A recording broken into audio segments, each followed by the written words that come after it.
कोई विशेषता नहीं है। तुम जिंदगी को पार कर लोगे, उसमें तुम कोई बहुत महानता नहीं कर दिखोगे।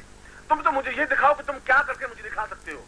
तुम मुझे ये दिखाओ कि तुम उदारता में कहां तक पहुंच सकते हो, तुम त्याग वृत्ति में कहां तक पहुंच सकते हो, और मैं जो प्राणों का रस तुम्हें पिला रहा हूं, उस रस के माध्यम से तुम कितने महान बन सकते हो और आने वाली पीढ़ियों को रास्ता दिखा सकते हो। तब मैं सही गुरु दक्षिणा मान सकूंगा, तब मैं सही शिष्य मान सकूंगा, तब मैं अपने आप को सही गुरु मान सकूंगा।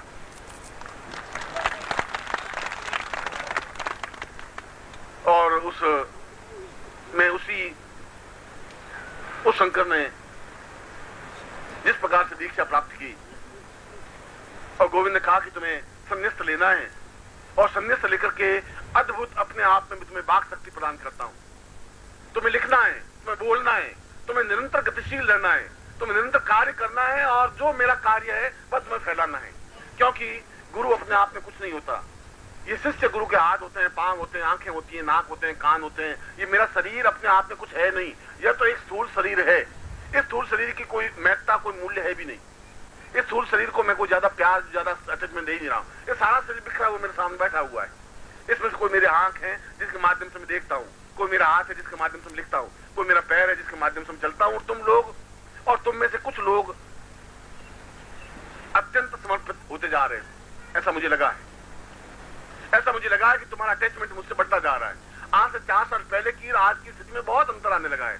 आज तुम जब मेरे आंखों में और तुम्हारे चरणों में गिरते हो, तुम्हारी आंखों में आंसू छलछलाते हैं।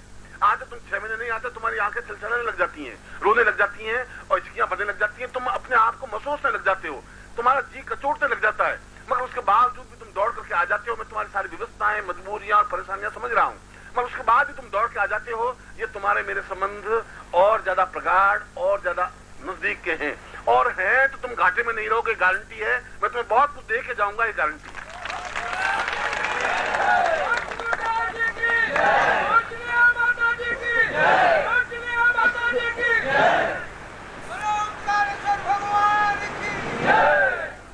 देवता अपने आप में कोई अजूबा नहीं होते, कोई महान चीज नहीं होती। देवता ठीक वैसे होते हैं जैसे आप हैं। देवता वैसे 2 हाथ, 2 पांव और आंख और नाक कान वाले होते हैं, मगर उनमें उदात्त वृत्तियां अधिक से अधिक है, इसलिए देवता हैं। और जिसमें उदात्त वृत्तियां निम्न से निम्न है, वो राक्षस है। तुम में से कुछ राक्षस हो सकते हैं, तुम में से कुछ देवता हो सकते हैं। अधिकांश व्यक्ति मनुष्य हैं जो बड़े अदर झूल में झूल रहे हैं, क्या करें क्या नहीं करें, जाएं नहीं जाएं, करें नहीं करें। कल भी मैंने बताया था कि तुम्हारा शरीर, मनुष्य शरीर धारण तुमने इसलिए किया है कि तुम्हें भोग भोगने, और वे भोग तुम्हारी पत्नी, तुम्हारे पति के रूप में।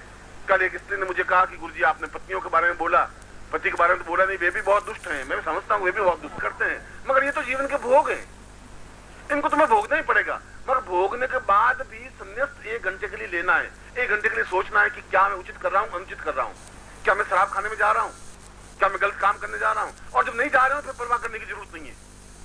1 बार समझाने से, 2 बार समझाने से, 4 बार समझाने नहीं समझे तो अपनी जगह है। तुम्हारा रास्ता पगडंडी अलग है, मेरी पगडंडी अलग है। मैं भी उसी जगह जाऊंगा जहां तुम जाओगी। वो तुम्हारे भाग्य तुम्हारे साथ है, मेरे भाग्य तुम्हारे साथ है। मैं तो तुम्हें अपने साथ लेके चलने को तैयार हूं, मगर तुम चलो ही नहीं, उसका तुम्हें कुछ नहीं कर सकता। उसको उदात्तता कहते हैं, इसको उच्चवृत्ति कहते हैं।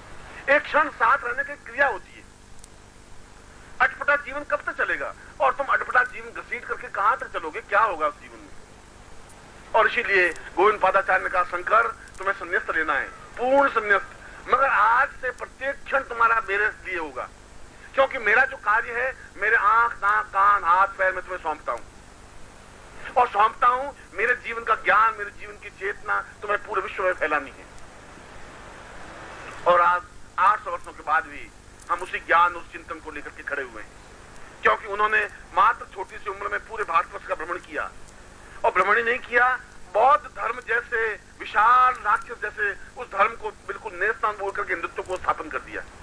तुम में से एक व्यक्ति बहुत कुछ कर सकता है, अगर तुम में समर्पण है, अगर गुरु के प्रति अटैचमेंट है, अगर तुम में संयस्त है, अगर तुम्हें उदात्तता है। और शंकराचार्य ने अपने जीवन में जब मृत्यु सैया पर खड़े, तब उनकी आंखें डबडबा गई। उन्होंने कहा कि मैं जीवन में अपने गुरु का एक वचन पूरा नहीं कर सका, मुझे जीवन में केवल 12 शिष्य चाहिए थे। मैं बहुत ढूंढा, मैं कन्याकुमारी से कश्मीर तक और द्वारिका से कलकत्ता तक मैं पहुंचा, एक ही जगह छोड़ी नहीं। मगर मैं जैसे शिष्य चाहता था वैसे 12 शिष्य मिल जाते तो मैं बहुत कुछ कर लेता, वापिस जिंदगी में कोई समस्या नहीं आती, बाधा नहीं आती। मैं उनको जिंदगी में 12 शिष्य नहीं मिल पाए, ये जीवन की न्यूनता थी। उस समय भी ऐसा ही छल प्रपंच था जो तुम्हारे जीवन में है। जैसा छल प्रपंच तुम्हारे जीवन में परिवार में है, वैसा ही महाभारत काल में भी था, राम राज्य में भी वैसा ही था। लड़ाई झगड़े, मारपीट, छल, झूठ, कपट, असत्य, व्यभिचार, वहां पर भी वैसा ही था। वह युग, द्वापर युग, त्रेता युग, सतयुग और कलयुग एक जैसे ही थे, अंतर कुछ नहीं था। ये युग तो तुम्हारे शरीर के अंदर है। कल भी मैं कह रहा था कि तुम्हारे अंदर ही महाभारत हो रहा है, तुम्हारे अंदर ही सागर मंथन हो रहा है, तुम्हारे अंदर दैत्य है, तुम्हारे अंदर देवता है। मंथन तो वही हो रहा है, तुम ढूंढ रहे हो बाहर। उस मंथन में तुम्हें विजय प्राप्त करना है, तुम्हें काम सौंपना है, अपना क्षेत्र ढूंढ लेना है। उस क्षेत्र में तुम्हें इस संस्था के लिए कार्य करना है, क्योंकि मैं तुम्हें सन्यास दीक्षा दे रहा हूं। रोज 1 घंटा तुम्हें मुझे देना ही है। उस 1 घंटे में तुम दूसरा कोई काम नहीं करोगे, 23 घंटे अपना खुद के काम करोगे। मैं तुम्हें छेड़ूंगा नहीं, मैं तुम्हें पूछूंगा नहीं, मगर दीक्षा लेने का तात्पर्य 1 घंटा तुम कोई चिंतन नहीं करोगे दूसरा, और नारायण का मंत्र जाप भी नहीं करना है। 1 घंटा कार्य करना है, क्रियात्मक पक्ष करना है। केवल मेरा मंत्र जाप करने से, मेरा नाम जपने से और मेरे हाथ जोड़ने से कुछ नहीं हो सकता। मैं ऐसे फूलों के हार और गले में पहनाने में कोई जरूरत नहीं मुझे, मैं सिर्फ आवश्यकता समझता भी नहीं। मैं समझता हूं कि तुम सही अर्थों में पुष्प बन सको, गुलाब की तरह खिले हुए रह सको, मुस्कुराते हुए रह सको।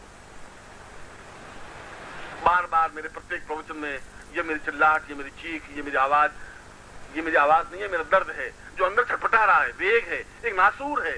मैं समझ रहा हूं कि मुझे जिंदगी के अंतिम क्षण तक 12 शिष्य प्राप्त कर लेने, मैं उसके लिए छटपटा रहा हूं। मेरी सारी भागदौड़ इस बात में है कि मिल जाए मुझे, और मिल रहे हैं।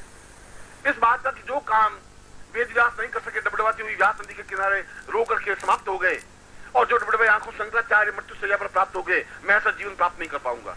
गारंटी के साथ हर हालत में मैं 12 शिष्य प्राप्त कर लूंगा, जो कि पूरे विश्व को, ब्रह्मांड को बदल सके। और मैं उसी स्थान पर बोल रहा हूं जहां पर गोविंद पादाचार्य बोल रहे थे, भगवान शंकर को सुना करके बोल रहा हूं। 2 टूक शब्दों में बोल रहा हूं, क्योंकि मैं उनका ही अपने आप में एक अंश हूं, तेजस्विता हूं। मैं जो कुछ बोल रहा हूं भगवान शंकर स्वयं बोल रहे हैं। इसमें खुद दोहरा किसी दिन समझने में तुम्हारे आएगी, और कभी समझ में आए, मैं नहीं समझ सकता तुम्हारे कब समझ में आएगी।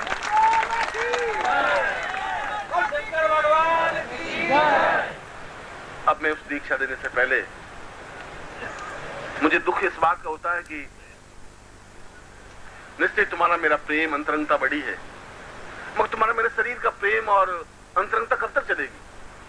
किसी दिन ऐसा भी हो सकता है कि बिना शरीर के भी तुम काम कर सको, देख सको। मैं तुम्हारे सामने नहीं हूं और तुम काम कर सको, देख सको।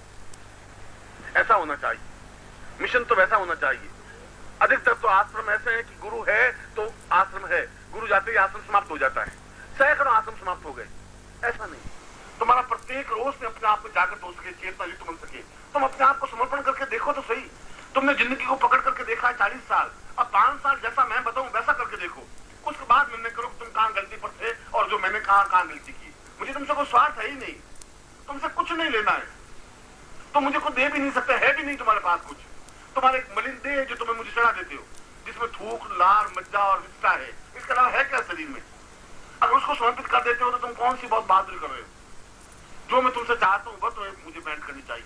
मैं तुमसे वह चाहता हूँ, वह उदारता चाहता हूँ, उच्चता चाहता हूँ, श्रेष्ठता चाहता हूँ, वह ज्ञान चाहता हूँ। और मैं जो दीक्षा दे रहा हूँ वह दीक्षा तुम्हारे शरीर में प्रवेश करे। अपने आप काव्य तुम्हारे शरीर से निकलेगा, अपने आप वाणी तुम्हारे शरीर से निकलेगी, अपने आप तुम्हारे में वाक शक्ति निकलेगी। वरदान देने की, श्राप देने की शक्ति तुम्हें प्राप्त हो सकेगी, और गारंटी के साथ प्राप्त हो सकेगी अगर तुम अपने शरीर में मुझे उतार सको, पूर्णता का समावेश कर सको।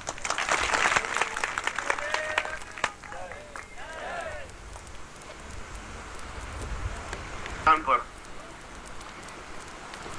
और गोविंद पादाचार्य ने शंकर को दीक्षा दी, और गोविंद पादाचार्य कह रहे हैं, उन्होंने बड़ा एक रस विज्ञान ग्रंथ लिखा है। गोविंद पादाचार्य ने पाठ विज्ञान के क्षेत्र में अपने आप में अद्वितीय विद्वान थे, और रस क्षेत्र में उनके मुकाबले का कोई विद्वान रहा नहीं। यदि आपने गुजरात में उनकी ग्रंथ गुजराती में पब्लिश हुए हैं रस विज्ञान पर, करीब 14, 17, 15 ग्रंथ हैं। वे सभी ग्रंथ अपने आप में इतने दिव्य और अद्वितीय हैं ज्ञान और चेतना के, कि कभी आपको समय मिले तो आप उनको पढ़ें। वो कह रहा है कि मैंने शंकर को जब दीक्षा दे रहा था तो शंकर का चेहरा देख रहा था। गुलाब का पुष्प तो बहुत फीका पड़ रहा था उसके सामने। एक प्रफुल्लता थी, एक हास्य था, एक चेहरे पर मुस्कुराहट थी, एक खिलखिलाहट थी, एक चलचलाहट थी। जब नदी में चलचलाहट होती है, बहती हुई नदी में, वैसी आवाज थी। मुझे दीक्षा देते समय ऐसा लग रहा था कि नहीं, मैं सही आदमी को ढूंढ लिया है। ये लड़का बहुत बहुत कुछ कर सकेगा। और दीक्षा देने से पहले भगवान शंकराचार्य ने जिन श्लोकों के माध्यम से अपने गुरु की स्तुति की थी, मैं उन्हीं श्लोकों को पहले आपके सामने उच्चारण कर रहा हूं। ये श्लोक शिष्य के द्वारा गुरु को समर्पित है। शिष्य बोल रहा है, शंकर बोल रहे हैं अपने गुरु को।